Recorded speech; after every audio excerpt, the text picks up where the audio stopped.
국내에서 이제 SK바이오사이언스가 하고 있는 백신 중에 단백질 기반의 백신이고, 이 단백질 백신 같은 경우에는 이 면역 증강제, 우리가 아주반트라고 부르는 게 이제 LNP 같은 역할을 하는 굉장히 중요한 기술이잖아요. 네네.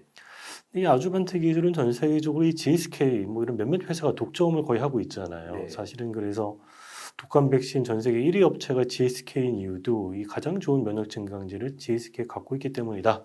이렇게 볼 수가 있는데, 사실은 SK바이오사이언스도 이번에 자기네가 만들고 있는 그 단백질 백신, 이 면역 증강제는 GSK 걸 이용하고 있어요. 독자적으로 개발한 건 아니고. 네네. 그래서 사실은 이 면역 증강제 부분도 국내는 좀 관련 기술이 취약한 거 아니냐, 네. 이렇게 볼 수가 있는데 어떻게 네. 보시나요? 일단 우리나라 같은 측면에서 보면 자체에서 개발해서 상용화된 면역 증강제 또는 백신 보조제가 없다라고 보시면 될 것 같고, 이 부분은 굉장히 중요한 기술 중에 하나입니다. 백신에 있어서 지금 mRNA 백신처럼 새로운 형태, 새로운 플랫폼의 백신을 개발하는 건 물론 중요하지만, 기존의 백신에 이 첨가물로 사용하는 이 백신 보조제를 사용하는 부분도 하나의 큰 축을 이루고 있거든요. 백신 개발에 있어서는. 그렇기 때문에 향해 우리나라에서도 이런 새로운 형태의 백신 보조제, 즉 아주번트를 개발하려고 하는 그런 노력들이 필요하고 실제로 그렇게 이루어지고는 있습니다. 근데 아직까지 상용화된 건 없고요. 또 하나 보면은 이 그 노바백스 같은 경우에도 자체 기술력으로 아주번트를 확보한 건 아닙니다. 그러니까 기술 이전 형태로 해가지고 확보를 한 케이스고요. 우리나라 지금 SK 바이오사이언스에서 개발하고 있는 코로나19 제조합 단백질 백신 같은 경우에 그 GSK의 뭐 AS03라고 하는 아주번트를 사용을 하고 있습니다만, 단순하게 또 이 형태만이 이 어떤 성공 여부를 결정짓는 부분은 아니다, 이렇게 보고 있습니다. 실제로 제조합 단백질의 효능을 높이기 위해서 나노 파티클화 형태, 나노 입자 형태로 만드는 기술력이 있거든요. 근데 이 기술력이 SK의 자체 기술력은 아니고 미국의 기술력을 인용한 그런 부분이 있습니다. 그래서 향후에 이런 제조합 단백질을 어떻게 보완을 하고 효능을 좋게 만들 거냐, 이 부분이 관건이고요. 특히 왜 제조합 단백질이 제가 자꾸 말씀을 드리냐면, 이런 새로운 형태 mRNA 백신의 이상 반응을 극복할 수 있는, 어떻게 보면 제조합 단백질 백신 같은 경우에는 기존의 플랫폼을 인용하다 보니까 안전성이 상당히 확보가 돼 있다. 그래서 효능만 높일 수 있다라고 하면 상당히 좋은 형태의 백신이다, 이렇게는 보고 있습니다. 교수님, 그러니까 이 백신을 따져보면은 그 백신 물질을 뭐 DNA로 만들든 뭐 네. mRNA 형태로 만들든 단백질로 만들든 이것도 굉장히 어려운 기술이지만, 사실은 뭐 LNP라든지 면역 증강제라든지 이런 것도 쉬운 기술은 아니잖아요. 네. 그리고 이런 기술이 있다고 하더라도 또 이거를 대량 생산, 우리가 상업할 수 있을 정도의 스케일이 되는 공장에서 또 이거를 균일하게 만드는, 그것도 하나의 허들이고, 네. 이 가야 할 길이 굉장히 멀어요. 네. 사실은 굉장히 힘들고 어렵고 그런 길인데, 네. 그럼에도 불구하고 우리가 이런 거를 성공했을 경우에 네. 이게 사실은 성공했다 이거만 놓고 보면은 의미가 없고, 이게 전 세계적으로 어떤 판매가 돼서 이게 네. 수익으로 이루어져야 네. 이게 사실은 의미가 있는 거잖아요. 근데 그렇죠. 기존에 이미 백신 강자들이 많이 있는데 우리나라가 개발한 그 국산 토종 백신이 그런 경쟁력을 띨 수 있을까요? 이미 늦은 거 아닌가요? 일단은 대표적인 예를 들면, 그러니까 녹십자나 일양 같은 경우에 독감 백신을 개발을 하고 있고 생산을 하고 있는데, 독감 백신 같은 경우에는 아주 전통적인 방식, 그러니까 불알아 백신 또는 사백신이라고 얘기를 하는데, 바이러스를 키워서 얘를 죽인 다음에 보통 유기용매, 뭐 포르말린 같은 유기용매를 사용하게 되는데, 이렇게 사용을 해서 죽인 다음에 이걸 정제해서 사용하는 방식이거든요. 효능도 제가 보기에는 현존하는 백신들 중에 가장 좋은 편이다, 이렇게 보고 무엇보다 안전성이 확보돼 있다, 이렇게는 보고 있습니다. 근데 지금 같은 예로 들면 SK바이오사이언스에서는 이거를 차별화하기 위해서 녹십자와 같은 경우에 유정란을 사용하는 반면에 SK는 세포주를 사용하고 있거든요. 그러니까 이 세포주로 독감 백신을 만드는 대표적인 회사가 SK바이오사이언스입니다. 그러니까 이러한 부분은 충분히 기존의 어떤 전통적인 플랫폼을 사용을 하더라도 경쟁력은 충분히 있다, 이렇게는 보고 있고, 다만 새로운 플랫폼이 필요한 경우는 기존의 방식으로 만들 수 없는 것들, 대표적인 게 뭐 지금 코로나19처럼 고병원성이기 때문에 그 자체로 뭔가를 백신을 만들 때 특히 사백신 형태를 만들지를 못하거든요. 그러니까 지금 중국에서 뭐 시노백, 시노팜 백신들이 사백신 형태로 나오고는 있습니다만, 이 부분이 과연 우리나라 같은 경우에 고병원성으로 이 사백신 형태의 백신을 만들 수 있을까? 저는 불가능하다라고 보고 있고요. 그렇다 보니까 새로운 플랫폼이 필요하게 되는 겁니다.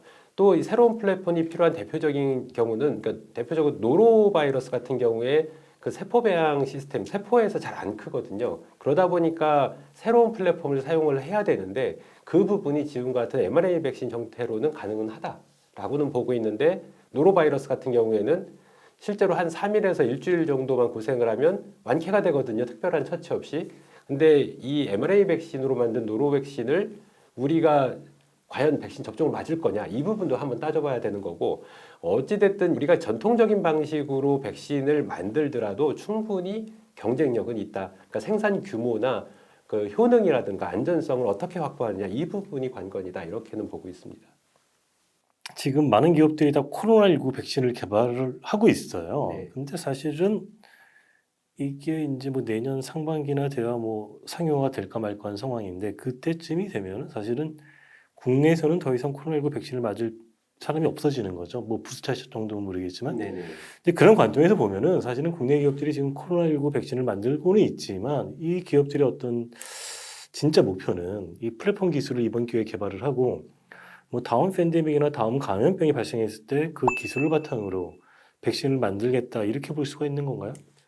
일단 근시적으로 보면 저는 그렇진 않다라고 봅니다. 물론 언젠가는 또 다른 팬데믹이 올 텐데 그 막연한 어떤 특정 시점을 위해서 기업체가 막대한 어떤 연구비를 투자한다, 개발 비용을 투자한다, 저는 그렇게 보지 않고 이렇게 개발한 거를 분명히 짧은 시간에 다른 형태로 사용을 할 거다라고 보고 있습니다. 그러니까 예를 들면 SK바이오사이언스 같은 경우에 뭐 내년 상반기 정도에 상용화 될 걸로 보고 있는데, 말씀하신 것처럼 그때는 수요자가 상당히 많이 줄어 있다라고 볼 수가 있고요. 이렇게 됐을 때는 이 플랫폼을 다른 백신을 개발하는 쪽으로 전환을 해서 그 투자했던 개발 비용을 어느 정도는 환수를 할 거다, 이렇게는 보고 있습니다. 근데 또 하나 SK바이오사이언스에서 개발하고 있는 제조합 단백질 백신 형태, 그러니까 노바백스랑 같은 형태인데, 이 부분은 큰 장점, 대표적인 두 가지가 안전성이 상당히 확보돼 있다. 또 하나는 얘네들이 다가 백신 형태로 만들기에 굉장히 용이하다라고 보고 있습니다. 그러니까 mRNA 백신 같은 경우에는 제가 보는 견해로는 다가 백신 만들기가 상당히 좀 어려운, 취약한 부분이 있거든요. 반면에 제조합 단백질 백신은 각각의 변이주에 대한 제조합 단백질을 만들어서 혼합한 다음에 사용하는, 같은 바이러스에서 다른 변이주에 대한 다가 백신 형태가 가능하다, 이렇게는 보고 있습니다. 그래서 지금 팬데믹 상황에서 앞으로 이제 추가 접종, 그러니까 부스터샷이 계속 이루어질 거고, 이 부분이 한 가지 바이러스에 대해서는 커버하는 게 아니라 다양한 변이주의 혼합 형태로 사용하게 되면 앞으로는 한 제가 보기에 2, 3년 정도, 3, 4년 정도는 추가적으로 백신 접종이 필요할 수도 있다라고 보고 있거든요. 그래서 이런 부분에 있어서는 이런 뭐 SK바이오사이언스나 아니면 노바백스와 같은 제조합 단백질 백신 형태가 상당히 의미가 있지 않을까, 저는 그렇게는 보고 있습니다.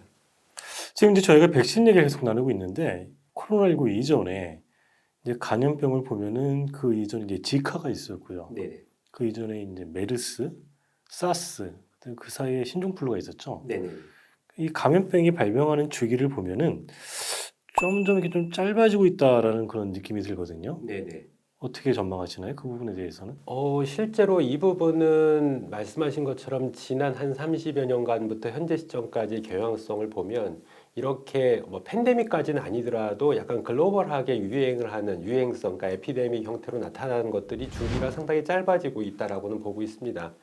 그 대표적인 이유 두 가지를 들면, 일단 환경 문제는 밀접한 관련성이 있다.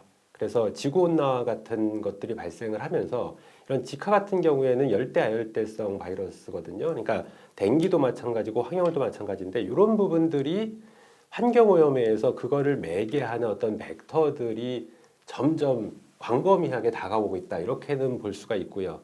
또 하나, 이 산림 같은 것들이 훼손이 되면서 과거에는 우리가 몰랐던 그런 미지의 바이러스가 이 산림 속에 있다가 밖으로 나온다. 그러니까 산림 속에 있다라는 얘기는 뭐 대표적으로 뭐 영장류와 같은, 원숭이와 같은 이런 것들을 숙주로 하던 바이러스들이 인수공통 형태로 해서 사람들한테 감염을 일으키기 시작했다. 그러니까 이런 부분들이 복합적으로 작용을 하면서 지금 그러니까 현대화와 발맞추어서 이런 부분들이 뭐 지구온난화 같은 형태 또는 산림훼손의 형태, 더군다나 또 하나는 교통의 발달, 이런 것들이 복합적으로 작용하면서 그 어떤 유행성 질병, 감염병이 발생하는 주기가 굉장히 짧아지고 있다, 이렇게도 보고 있습니다. 지금 주기가 점점 짧아지고 있고 뭐 그런 주요 요인도 짚어주셨는데, 자, 그런 관점에서 봤을 때 우리가 이제 코로나19가 이제 어느 정도 뭐 위드 코로나로 가든 종식이 됐다라고 가정을 하고, 그 다음에 이제 한반도에 찾아올 뭐 감염병 어떤 걸로 예상할 수 있을까요? 우리나라 입장에서는 대표적으로 이 기후와 관련성이 있는 바이러스들이 분명히 짧은 시간 내에 국내로 들어올 가능성이 상당히 높다, 이렇게는 보고 있습니다. 가장 대표적인 게 지금 댕기도 그렇고 황열도 그렇고 지카도 그렇고 대표적으로 얘네들은 절지동물, 특히 모기가 매개하는 바이러스거든요. 근데 그 대표적인 벡터 모기종이 이집트 순모기입니다. 이집트 순모기는 아직까지는 우리나라한테는 안 들어와 있는데 일본까지는 들어와 있거든요. 그러니까 지구온난화, 지금 계속 해수면 온도가 상승을 하고 있는데 우리나라도 제가 보기에는 짧게는 5년, 길게는 10년 안쪽에 이 이집트 순모기가 자체 발생할 가능성이 있다. 그렇게 되면 벡터가 들어와 있기 때문에 분명히 지금 열대, 아열대 지방에서 유행을 하고 있는 이러한 감염병들이 국내로 들어올 가능성이 상당히 높다, 이렇게 보고 있고요.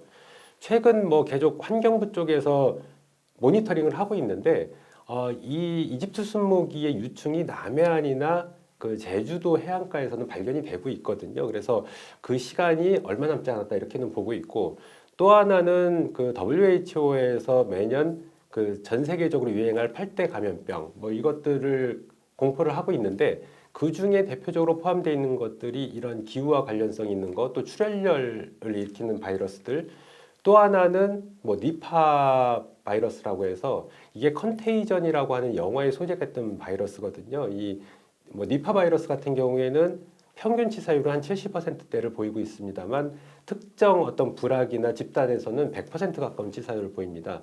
더군다나 얘네들도 지금 코로나19처럼 호흡기를 통해서 전파를 일으키기 때문에 지금 현재 유행하고 있는 지역이 동남아시아 지역이거든요. 향후에 지리적으로 가까운 우리나라에도 충분히 들어올 수 있고 이 부분이 전 세계적으로도 확산할 가능성이 있다. 그래서 이런 대표적인 질병들에 대해서는 반드시 대응책 마련이 필요하다, 이렇게도 보고 있습니다.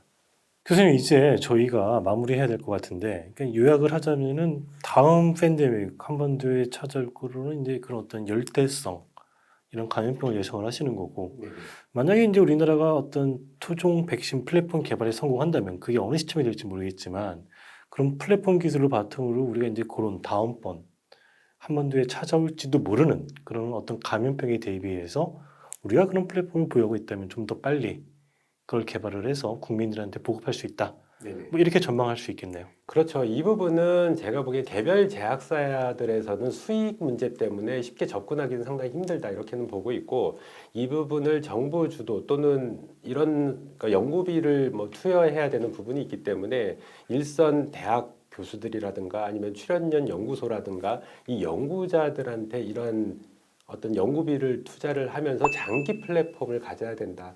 이렇게 해서 핵심 원천 기술이 확보되면 이 부분이 우리나라 제약사들에게 기술 이전 형태로 들어가게 되면 그 나머지 과정은 손쉽게 이루어질 수가 있거든요. 그래서 이런 부분들은 당장 뭔가 상용화가 안 이루어진다라고 해도 충분히 투자할 만한 가치가 있고 반드시 필요하다, 이렇게는 보고 있습니다.